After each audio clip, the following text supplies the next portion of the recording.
Olá, boa noite. Você acompanha agora mais uma edição do Acontece Agora, com notícias do Brasil e do mundo desta segunda-feira.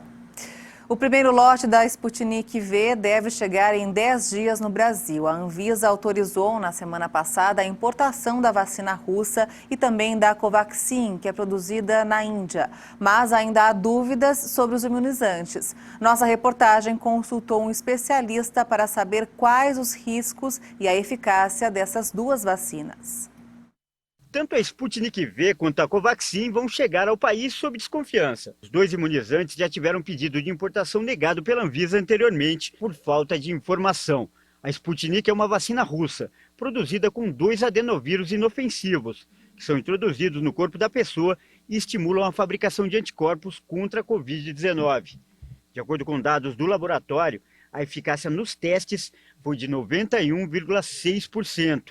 O imunizante já foi aceito em pelo menos 67 países. Já a Covaxin foi desenvolvida na Índia e é feita com vírus mortos, incapazes de contaminar uma pessoa, mas que também estimulam a produção de anticorpos. A eficácia, de acordo com dados do fabricante, é de 78% e o imunizante já está sendo usado em pelo menos 9 países. São duas tecnologias já conhecidas que estão sendo utilizadas nessas duas vacinas. A AstraZeneca e a Oxford utilizam também adenovírus.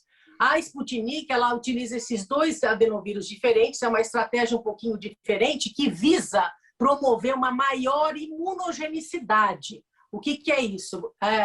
Quando a pessoa toma a vacina, espera-se que a resposta imune seja maior na produção de anticorpos quando utilizado um tipo só de adenovírus. Porque quanto mais estranho o organismo humano reconhece aquela vacina, maior será a produção de anticorpos. E essa estratégia da Sputnik V é bem interessante, porque ela utiliza 2 adenovírus diferentes, um pouquinho diferente da vacina da AstraZeneca, que utiliza um adenovírus só. E aí, no caso da Covaxin, é uma tecnologia que a gente já domina aqui no Instituto Butantan, no Brasil, que utiliza vírus inativado, que é o mesmo procedimento da vacina Coronavac hoje, que é a vacina mais disponível hoje para os brasileiros. A própria área técnica da Anvisa admitiu que ainda há muitas dúvidas em relação a essas duas vacinas. Por isso, a aprovação aconteceu com uma série de restrições. E, em resumo, apenas pessoas saudáveis e adultas poderão receber esses 2 imunizantes. Gestantes, mulheres que pretendem engravidar no prazo de 1 ano e pessoas com doenças crônicas, entre outras, não poderão tomar. Os lotes desses 2 imunizantes que chegarem ao Brasil ainda terão de ser vistoriados pela Anvisa antes da distribuição. E caso não estejam de acordo com as normas estabelecidas pela agência, a autorização pode até ser cancelada.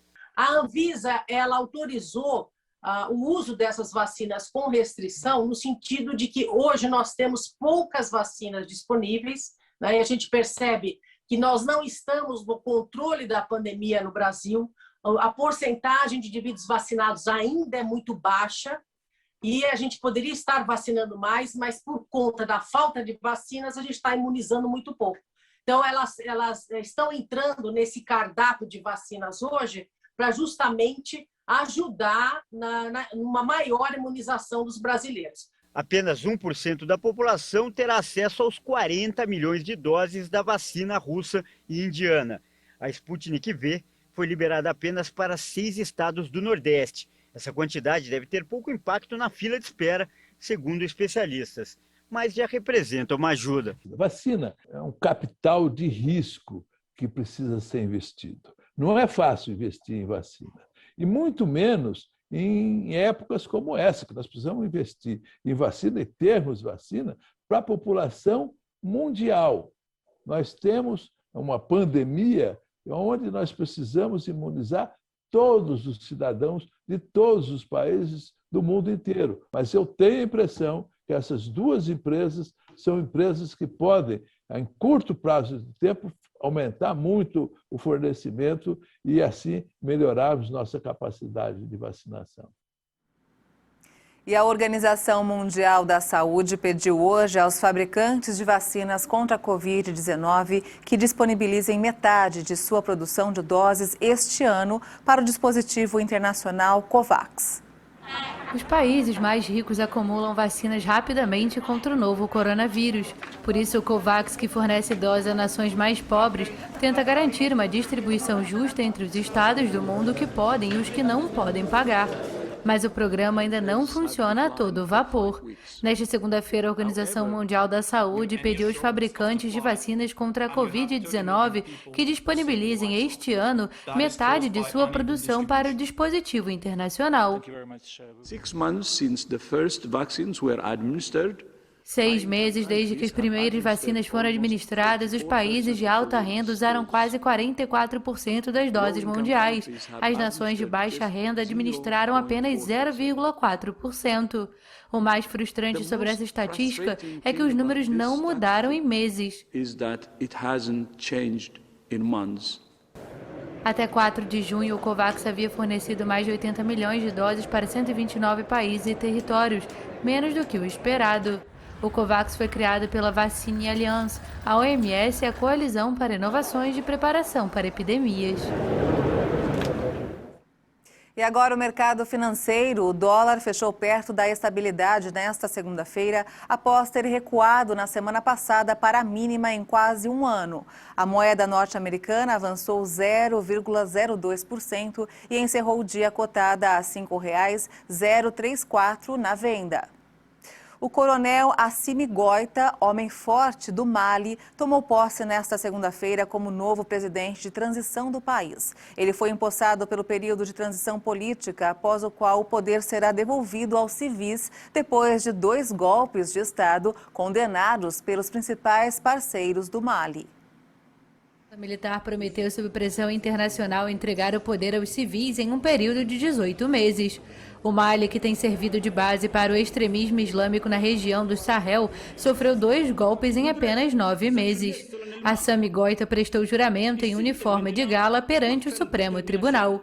A cerimônia decorreu do Centro Internacional de Conferência da capital, Bamako. Em seguida, o militar nomeou Cloguel Kakala Maiga como novo primeiro-ministro. O político veterano de 63 anos pertence ao movimento de protesto chamado M5. Um modelo reduzido da Estátua da Liberdade, preservada em um museu em Paris, iniciou hoje a jornada que a levará até a residência do embaixador da França nos Estados Unidos no dia 14 de julho. A irmã menor da Estátua da Liberdade começou nesta segunda-feira uma viagem entre a França e os Estados Unidos. O modelo reduzido preservado no Museu de Arts et Métiers de Paris terá como destino final a residência do embaixador francês em Washington. Esta é uma ocasião realmente importante para nos lembrar dos fortes vínculos com a França e do papel decisivo neste presente do povo francês. Um momento para lembrar a liberdade que compartilhamos e a importância de que cada geração mantenha essa liberdade. A estátua de bronze tem 2,83 metros e foi colocada no átrio do museu em 2011. A primeira parada da viagem vai ser em Nova York, onde vai ser exibida durante as festividades de 4 de julho na Ilha Ellis, não muito longe da Ilha da Liberdade, onde reúne sua irmã maior. A jornada termina com a inauguração da estátua no jardim da residência do embaixador da França nos Estados Unidos em 14 de julho, o dia da Bastilha. E essa edição fica por aqui. Você acompanha outras informações durante a nossa programação.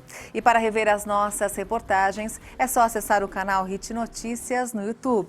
Uma boa noite para você e até amanhã. Tchau.